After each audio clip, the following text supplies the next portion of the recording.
Hey everybody, this is Paul Spica and Brandon Garnott coming to you from the Spica Real Estate World Headquarters, downtown Byron Center. And this is the first in many videos for Planners Row, the neighborhood that is commonly known as Planners Row, big monuments out front. We also include the neighborhood of High Tree. For these purposes, those are kind of one and the same. And so our objective here, what we would love to be able to do, we love to educate. We love to educate clients and we love to educate the community. And so it's our desire to send you a report like you may have already received, like this that I'm holding here.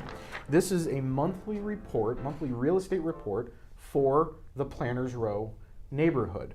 And we love to just keep people up to date so that they know what's happening and what's going on. And so Brandon, people received this report. What are they seeing in this report? Give us some information about what we've got in front of us. Yeah, so this report is the last 6 months. And I'll kind of define a few terms for you here real quick. So when you see status, that's one of the first categories there. Status of the property, there's a couple terms. So we'll start out with active, okay? So this is active on the market. Mm-hmm. There's a sign in the yard, people can look at it, it's you can write an offer on it, currently on the market. Currently that's on active. The market, that makes sense. Currently for sale, yep. And there are 7 properties that are currently on the market in the Planners Row area. One of them actually hit right after I printed that report. So that one is on High Tree Court, and it was built in 2009. So it's a pre-owned as opposed to a new construction. Mm-hmm. And just wanted to point that one out since that one hit the market or went for sale after I printed that report. So it wouldn't be on the report that the folks have in front of them. Correct. Hit the market this morning. Yep. And so then kind of moving to the next term is pending. So pending is after it goes active, they receive an offer and they accept the offer. Okay. So they've accepted the offer. They're working through their inspections or appraisal or kind of going through that whole process, but it has not closed yet. Right. Of course, close is when you sign the documents, you get the keys, house is yours. Yep. And then of course that's what sold is. So when you see sold on there, there's 9 sold homes in the past 6 months. That means, of course, they closed on it. It's a done deal. And then the last one I'll mention is expired. So there are 3 houses that have expired at some point in the past 6 months. And that's when they listed the house and basically the clock ran out for them. So they said, hey, we're going to try and sell it for 6 months or a year or something. And that time ran up and they did not accept an offer. They did not close on it. So that's the expired status. A couple other terms that we can kind of introduce for you that we like to look at. You see DOM, days on market. That's always a good one to remember. Hey, did this just hit last week?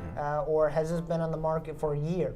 Kind of helps you, let's say you're writing an offer, helps you know, kind of better educated how to go into it type of thing. And it's worth pointing out the days on the market, that is a good indicator, but there are a lot of factors that can come into play when you look at days on the market. If you look at 2009, Conifer Ridge was 0 days on the market.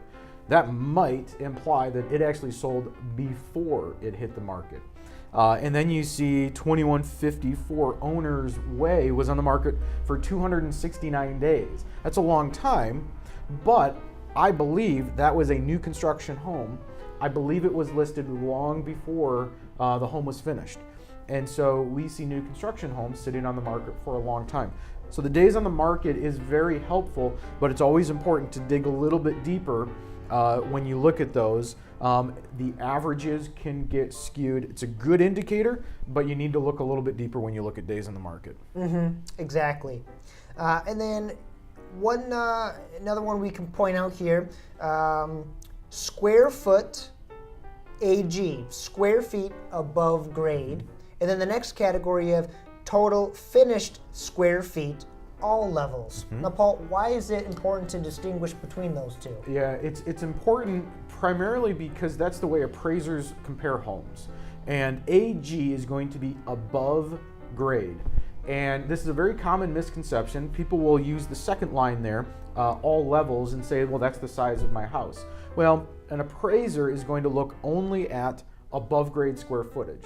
And so if you have a ranch that's 1,600 square feet, your home is a 1,600 square foot ranch. If you've got a 2,200 square foot two-story main floor and second level, your home is 2,200 square feet.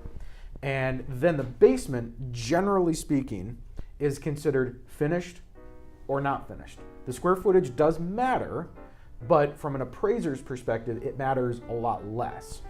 And so the above grade square footage, and when you look at bi-levels or floor plans that have square feet that are considered where the floor is kind of above grade and kind of not, it does get a little tougher to measure.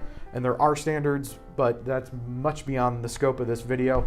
And so if you ever have any questions, just give us a call and we can help you figure out above grade versus total finished. But it is important to distinguish between the two. And of course, by above grade, rule of thumb is above the ground, right? Yes. Kind of where the soil is there. Yes. Yep. Yep. Perfect. Well, this is kind of our introductory video for the Planners Row market updates that we're doing. If you find these helpful, let us know. Or if you have any questions or anything like that, definitely shoot us a message. We're, pretty much neighbors. Our office is right downtown Byron Center, so we're always happy to, educate the community, like you said, and everything like that. So, anything else to add, Paul? Yeah, if you're not getting our monthly mailer, we'd love to be able to send that to you. Again, our desire is to educate.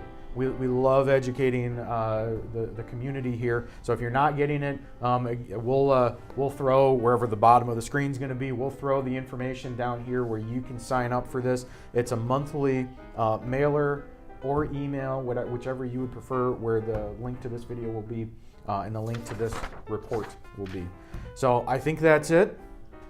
We'll wrap up this video and enjoy the rest of your November. Thanks, folks.